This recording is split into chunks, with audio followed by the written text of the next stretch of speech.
Did you notice major changes in your physical appearance within months of moving into a narcissistic relationship? Did your friends, family, and even strangers make comments like, "Oh, you don't look the same"? If you don't mind me asking, is everything all right in your life? It seems you have put on a little bit of weight. You look quite dull. What's going on? If your answer is yes to any of these questions, then hear me out. You need to know this: the narcissist caused these major changes in your appearance. How? By exposing you to chronic stress for prolonged durations, which created an overwhelming demand on your body to keep surviving. In this episode, we are going to talk about this topic in depth and detail. First, they expose you to extreme levels of chronic stress by abusing you in all insidious ways possible. You know that, but this stress, this constant activation of your nervous system, triggers rapid weight gain. Why? Because it's a form of existential crisis. Imagine running a marathon all the time. Your body would have to adapt, it would have to change to keep giving you energy. It's psychological warfare, as you know. So, to fight it, you need physical energy. And how does your body cope? How does your body try to provide that? By storing as much energy as possible in the form of fat in your abdomen. That's why we call it cortisol belly, or the puffiness, the roundedness in your face. It becomes bigger than your usual size. Why? Because that's the store of energy. Quite shockingly, you may be starving yourself and still gain a lot of weight without understanding what's going on. And unfortunately, as callous as they are, they will get one more reason to put you down, to shame you, belittle you, and to convince you that you're not as amazing as they thought you would be when they were idealizing or love-bombing you. The change in your appearance, gaining a lot of weight, impacts your self-confidence, self-esteem, and self-worth. But here's the good news: once the stress reduces, once your nervous system comes back to its original relaxed state, your metabolic rate also changes, which then naturally helps you to lose a lot of weight without putting in any efforts at all. Second, the same stress makes your body age faster, and with aging comes a lot of facial changes, with wrinkles being the primary indicator of it. Cortisol and excess levels of fat and blood break down collagen, which then impacts elasticity of your skin, and that ultimately creates that droopy effect, which pronounces those fine lines in your face, making it easier for the narcissist to abuse you, to shame you, to compare you, and to make you think you are really an old, rotten person who deserves to be abused. Your eyes change, they become hollow, there are big eye bags that you never had, or your eyes sink in. It's as if your eyes are getting directly impacted by the abuse they're witnessing, and it's so harrowing to experience that they just want to escape, which is why they go into your skull.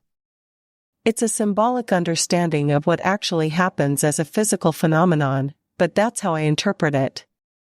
With high stress level comes high cortisol levels, as you already know, and that triggers a lot of oil production primarily in your face.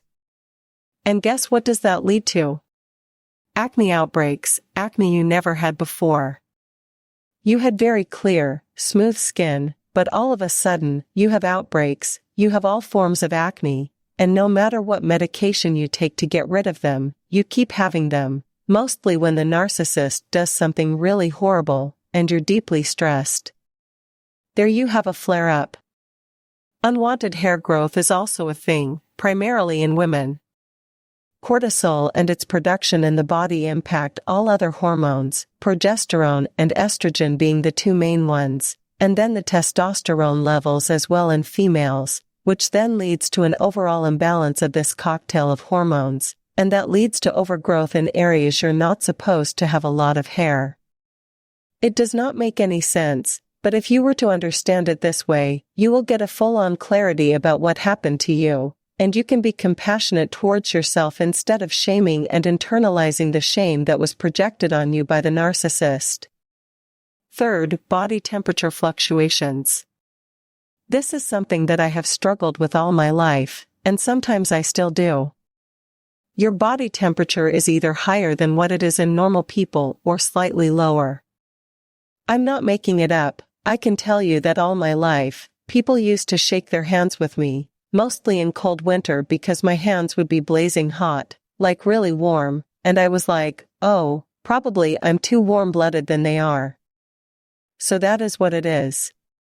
But what I did not know was the temperature fluctuation, the overall dysregulation of my HPA axis, or the overall vagal tone. My nervous system was disrupted, and that is what led to excessive heat. A lot of survivors experience the opposite. They feel generally cold in their body, no matter how hot it is outside.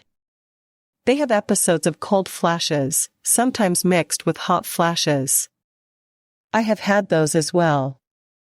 One experience that I would like to share with you is around 2018 or something. It was during the hot summers of Punjab, which is known for its scorching hot summer. It was 45 degrees Celsius outside. I don't know what that is in Fahrenheit, and I am wearing so many clothes, covering my body with a couple of blankets, and on top of that, using a hot water bottle. People around me were worried about me because they couldn't understand how I could tolerate that much and still feel cold. Can you believe people around me were sweating when I was shivering? It's unbelievable, but I know you will understand it as a survivor of narcissistic abuse. And if you have been through something like this, share your experiences in the comments. Drop your experiences because who knows, you might end up validating so many survivors. Fourth, hair loss. A lot of survivors experience it. Sometimes it's temporary, other times it's permanent. High cortisol, adrenaline, and noradrenaline levels, and fluctuations in thyroid-stimulating hormone also impact the growth of your hair follicles. Too much stress puts your hair follicles in a resting phase. If you want to understand how narcissistic abuse impacts your hair loss or hair growth, you can watch a separate video that I have created on the same topic by clicking the I button. No matter what you do to take care of your hair, no matter how many products, oils, and serums you apply, it keeps thinning, you keep losing your hair. Out of frustration, you try to understand what's going on, but you do not find an answer.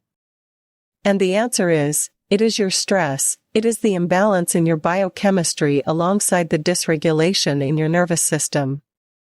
If you want to fix the problem of your hair loss, you need to work at the root level, which is somatic healing, which is body healing, which is body work, which is regulating your nervous system and then regulating your hormonal levels, taking care of it, and you will notice your hair will regrow.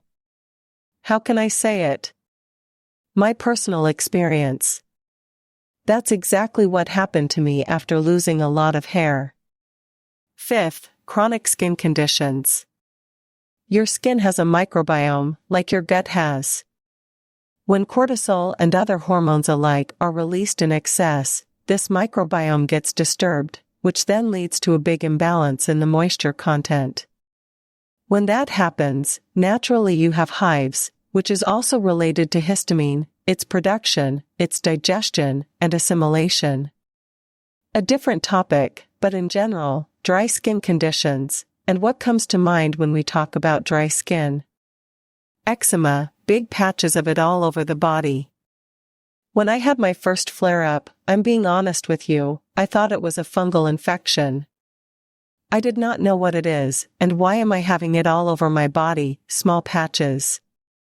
Then, it's a dermatologist who explained to me that this is a chronic condition called eczema that you cannot completely get rid of. It's going to stay, and it's a skin condition. Sometimes you will have flare-ups, other times it will be calm. So, you just have to know how to manage it.